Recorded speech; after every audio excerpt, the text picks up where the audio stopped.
Neste momento, Deus, através desta emissora, leva até você mais um programa de fé, com hinos, orações e uma palavra poderosa a seu favor. Fé para vencer o mundo. Somente crer, somente crer, tudo é possível. Somente crer, somente crer, somente crer, tudo é possível. Somente crer. Eis que vem com as nuvens, e todo olho o verá, até os mesmos que o traspassaram, e todas as tribos da terra se lamentarão sobre ele. Sim, amém. Eu sou o Alfa e o Ômega, o princípio e o fim, diz o Senhor, que é, e que era, e que há de vir, o Todo-Poderoso.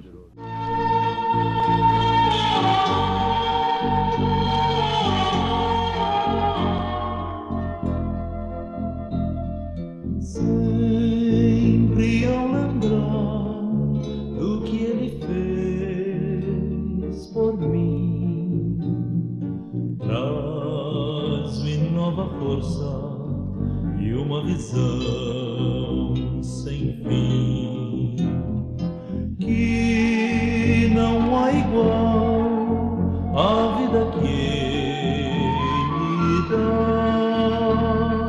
Dia a dia a vida a ele dedicar,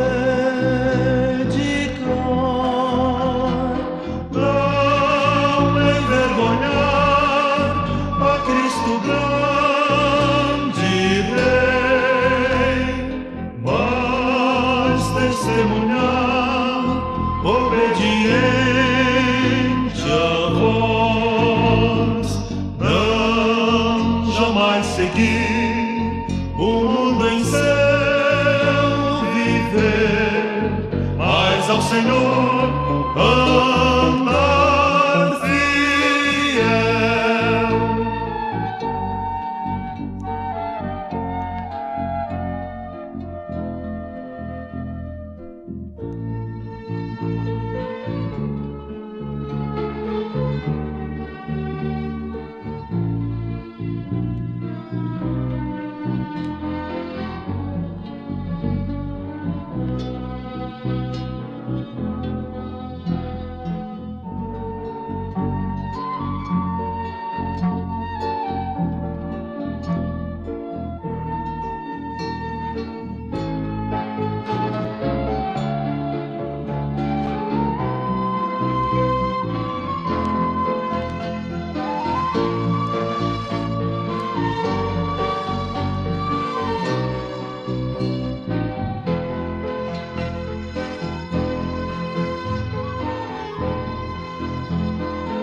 o meu Senhor e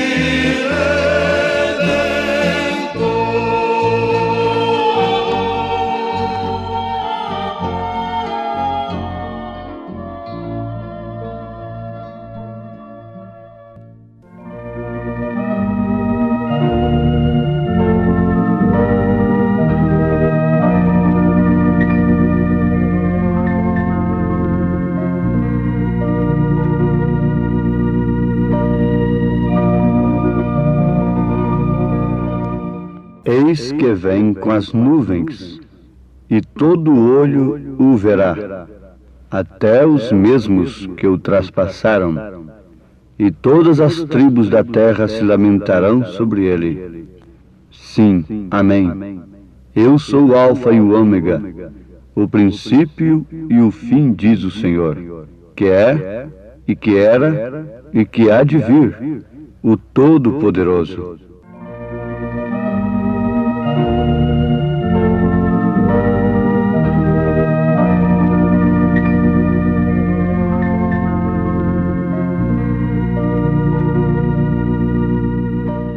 Que beleza de escritura! Quando um homem pega a escritura de uma grande fazenda em suas mãos, devidamente registrada, sem problema algum, ele diz: aqui está a fazenda em minha mão. Ou de uma casa, uma propriedade, não é? De muito valor. Não há coisa melhor do que ter a escritura registrada na mão. E que escritura maravilhosa está ao alcance de todos os filhos de Deus. É a Bíblia Sagrada, registrada no cartório divino, sob o selo de Deus, sob a palavra que não falha. É um título de propriedade definitivo. Eis que vem com as nuvens, e todo o olho o verá, até os mesmos que o traspassaram, e todas as tribos da terra se lamentarão sobre ele.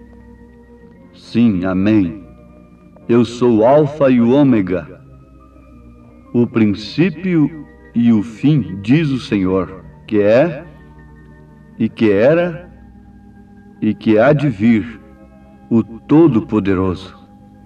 Apocalipse, capítulo 1, versículo 7 e versículo 8. Temos lido na Escritura registrada pelo próprio Deus, selada pelo Espírito Santo. Amados, não há coisa que mais nos consola nestes dias do que sabermos que temos crido num Deus que não está indiferente às nossas lutas, às nossas dificuldades. Existe uma classe de ateus. Eles não negam propriamente a existência de Deus, mas eles dizem que Deus é tão grande e está tão longe de nós, e que criou, na verdade, a terra e os homens, mas não toma conhecimento da existência do homem. Porque ele já deu inteligência para o homem, capacidade, e numa linguagem popular, que o homem se vire, procure os seus meios, use das leis que ele deixou aí e tudo mais, mas que Deus não está tomando conhecimento do que se passa na terra. Bom, essa é uma classe de céticos, de ateus, em relação à presença de Deus, à atuação de Deus na terra. Isso não combina perfeitamente, indiscutivelmente, com a verdade. Não combina. Porque essas próprias leis que os homens exploram demonstram e provam que Deus está plenamente ocupado com o homem. Deus está, num sentido, ele está assim inteiramente voltado para o homem. Num sentido, é claro. Em um sentido, ele não está tomando conhecimento. Mas em outro sentido, ele está plenamente ocupado. Quando o homem vira as costas para Deus e o abandona e rejeita todas as suas leis, a sua palavra, Deus deixa que ele haja por si mesmo, dê os seus passos como uma criatura autossuficiente, não é? Não precisa do Senhor. Mas, por outro lado, ele trata com este homem mais cedo ou mais tarde. Oferece-lhe a graça, a misericórdia e logo o juízo. Ora, ele jamais poderia trazer juízo sobre a humanidade sem que antes lhe oferecesse a misericórdia, a graça, o perdão. Então, a vinda de Jesus Cristo prova perfeitamente que Deus não deixou a terra e o homem lá no princípio, lá no Éden, não. Mostra que muitos mil anos mais tarde, Deus ainda estava plenamente vinculado com a sua palavra, com o seu propósito em relação ao homem, a ponto de se fazer homem, de se humilhar até a morte e morte de cruz. Como podemos dizer que Deus não está ocupado com o homem? Perfeitamente. Agora, tudo tem o seu tempo, tudo tem a sua hora. Não há coisa melhor do que sabermos que Deus se ocupou com os fiéis do passado e esteve com eles até mesmo nas arenas, nas agruras, na morte cruel que eles enfrentaram, nas fogueiras. Isto é sublime, isto é maravilhoso. Deus não se fez indiferente para com aqueles que creram nele, embora o homem diga: mas como foi que ele permitiu que aqueles cristãos morressem de tal maneira? Um crítico alemão escreveu, criticando o profeta desta era, dizendo: como pode esse Brana pregar um Deus tão fanaticamente, um Deus que ficou com os braços cruzados enquanto seus fiéis eram levados para as arenas, tragados por leões e sendo queimados em fogueiras, e esse Deus ficou indiferente? Não, é engano. Se Deus não estivesse naquela gente, aquela gente não enfrentaria a arena, não enfrentaria a fogueira, de maneira alguma. Nós sabemos que quando Deus mandou Abraão para aquela guerra com aqueles reis, ele foi com Abraão. Quem venceu foi Deus. Quando ele mandou a Moisés, ele foi com Moisés. Quando ele mandou a Jesus, ele veio em Jesus. Isso é profundo. Jesus disse: o Pai quem me enviou. O Pai me enviou, mas o Pai o enviou como uma segunda pessoa, e ele, o Pai, ficou lá em cima, como uma pessoa distinta do Filho? Para começar, meus ouvintes, guardem, isso é um parêntese apenas. A Trindade de Deus não é composta. A Trindade de Deus é simples. Toda unidade composta é imperfeita e Deus não é imperfeito. Você não pode crer em Deus Pai, Deus Filho, Deus Espírito Santo. A Trindade de Deus não é Deus Pai, Deus Filho, Deus Espírito Santo. A Trindade de Deus é Pai, Filho e Espírito Santo. Pai é Deus sobre nós. Filho é Deus conosco. Espírito Santo é o mesmo Deus em nós. Então aí está a razão. Quando Deus mandou a Jesus, ele veio em Jesus. Jesus disse: o Pai que está em mim é quem faz as obras. E o próprio Deus disse: tu és meu Filho amado, em quem tenho prazer de habitar. E Jesus disse: quem vê a mim, vê o Pai. É unidade simples. Você não pode falar: quem vê a mim, vê a minha esposa. Mas Jesus disse: quem vê a mim, vê o Pai. Então ele mandou a Jesus e veio em Jesus. E Jesus, por sua vez, nos mandou os seus apóstolos e veio nos seus apóstolos. Mandou a sua igreja e veio na sua igreja. A razão pela qual essa igreja entrou nas arenas, nas fogueiras, sem negá-lo, foi pelo simples fato dele estar neles.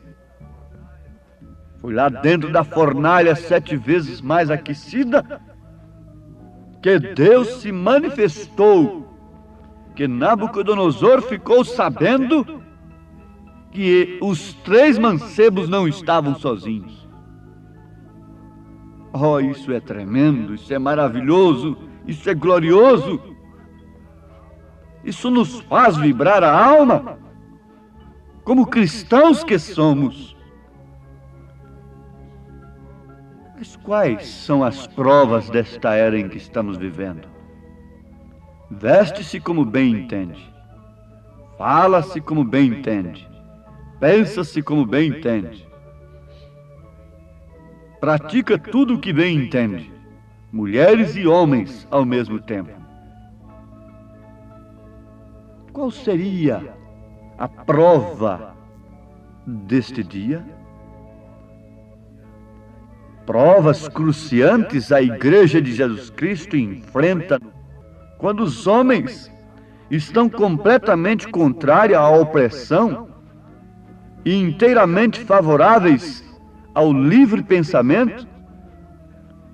Há uma pressão terrível, pior do que as arenas, pior do que as fogueiras, sobre aqueles que, de fato, têm sido enviados por Deus.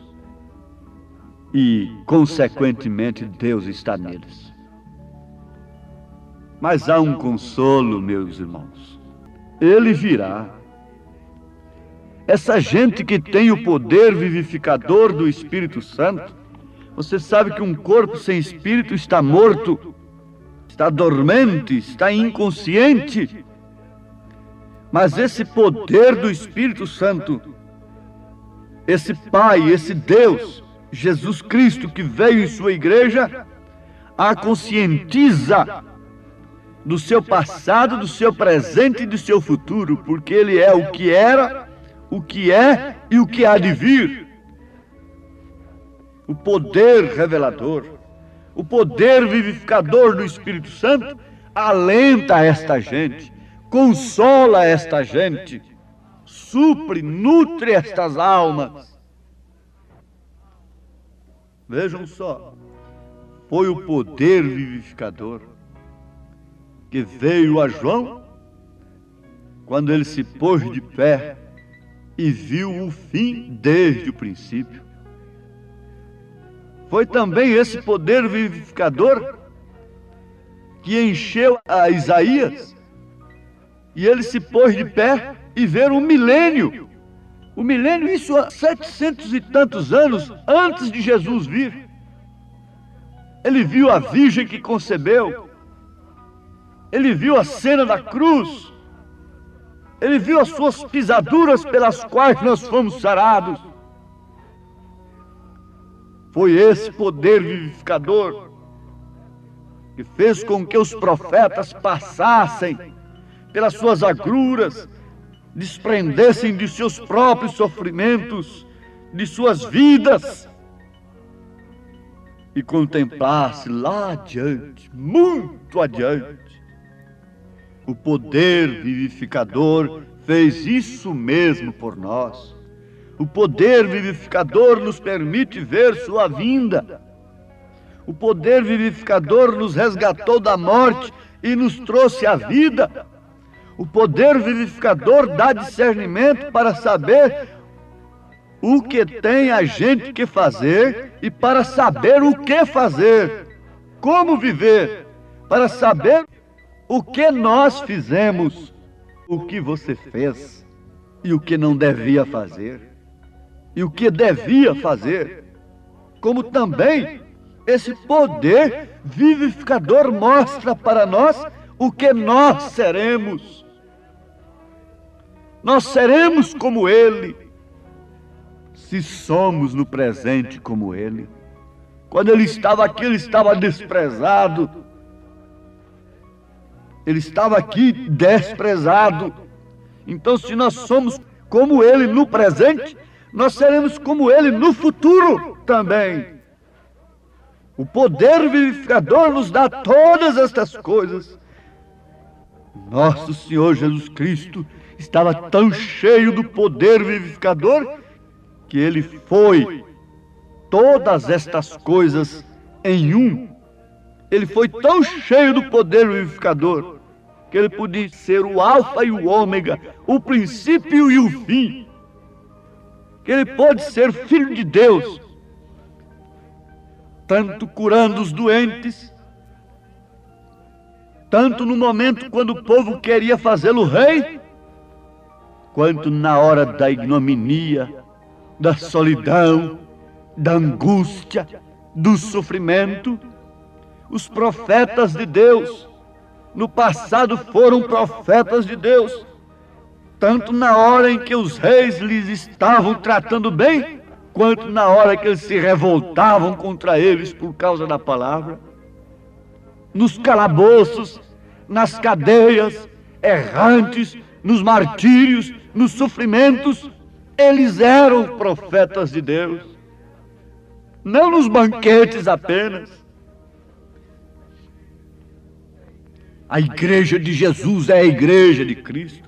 É o corpo de Cristo que não fica na sepultura, porque o poder vivificador não deixa. Paulo falou à igreja passando pelo seu sofrimento e dizendo que as lutas, os sofrimentos, o vitupério do tempo presente não é para se comparar com a glória futura que em nós há de ser revelada. Paulo não foi daqueles pregadores que ficaram ali somente como aqueles que estavam ao lado de Marta e Maria chorando a morte de Lázaro. Não. Paulo passou pelo sofrimento da igreja e a mostrou glorificada. Jesus passou pelos choradores e foi lá e deu o poder da ressurreição.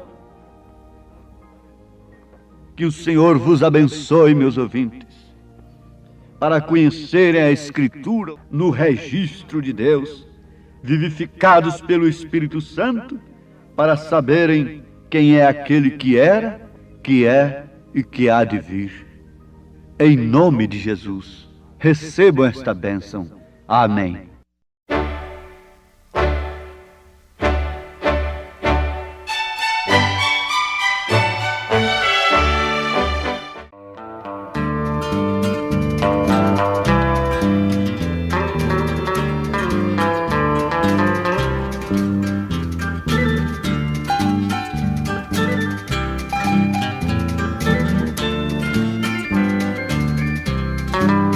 Tem um poder que não me deixa calar, é de Deus eu tenho que contar. Este poder me enche de prazer e de satisfação. Este poder eu vou anunciar de todo o meu coração. Este poder da transformação e da salvação. Este poder nunca faz mal, é de Jesus o poder pentecostal. Este poder nunca faz mal, é de Jesus o poder pentecostal. A nossa luta não vai terminar, breve Jesus virá nos buscar. Será um grande dia de prazer, para os salvos vai ser. Eu não quero mais ficar aqui neste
deserto.